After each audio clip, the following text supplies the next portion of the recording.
Ang apat na haligi ng pananampalatayang Katoliko: una, Krido; pangalawa, mga sakramento; ikatlo, mga utos; ikaapat, panalangin. Ang pagpapahayag ng pananampalataya. Ang mga nakasanib kay Kristo sa bisa ng pananampalataya at binyag ay dapat ipahayag ang kanilang pananampalataya sa binyag sa harap ng mga tao. Ang simbolo ng pananampalataya ay buod ng mga kaloob ng Diyos sa tao. Bilang may likha ng lahat ng mabuti, bilang mananakop at bilang tagapagpabanal. Ang mga sakramento ng pananampalataya. Ang pagliligtas ng Diyos na isinikatuparan ng minsan at magpakailanman ni Kristo Jesus at ng Espiritu Santo ay umiiral at nagkakabisa sa mga gawang banal ng liturhiya ng Iglesia, lalo na sa 7 sakramento. Ang buhay o ang buhay ng pananampalataya. Ang banal na kaligayahan ay ang huling hantungan ng taong nilikhang kawangis ng Diyos.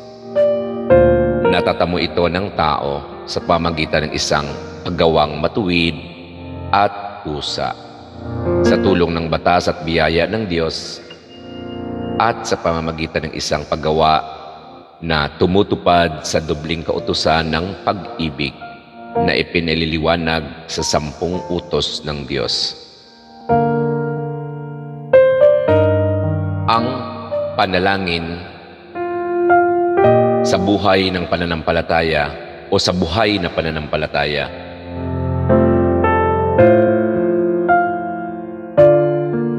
Ang panalangin ay mahalaga sa buhay ng mga mananampalataya. Napapaloob sa 7 kahilingan sa panalangin ng Panginoon ang kabuuan ng mga biyayang dapat nating nasain at kung ano ang ibig na ipagkaloob sa atin ng Amang nasa langit.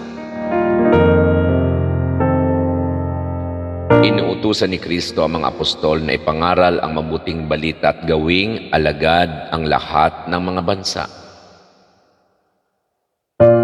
Binyagan ninyo sila sa ngalan ng Ama at ng Anak at ng Espiritu Santo, at turuang sumunod sa lahat ng ipinag-uutos ko sa inyo. Matthew 28:19-20.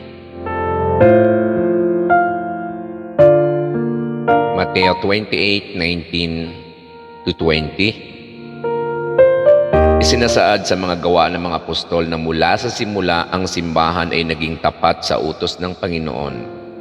Ang unang mga Kristiyano ng Jerusalem ay nanatiling tapat sa aral ng mga apostol, sa pagsasama-sama o sa pagsasamahan, sa paghahati ng tinapay at sa pananalangin. Gawa 2, 42.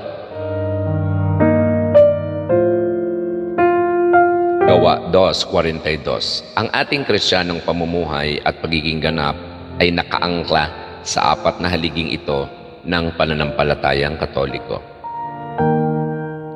Credo or Apostles' Creed or Nicene Credo, mga sakramento, mga utos, panalangin.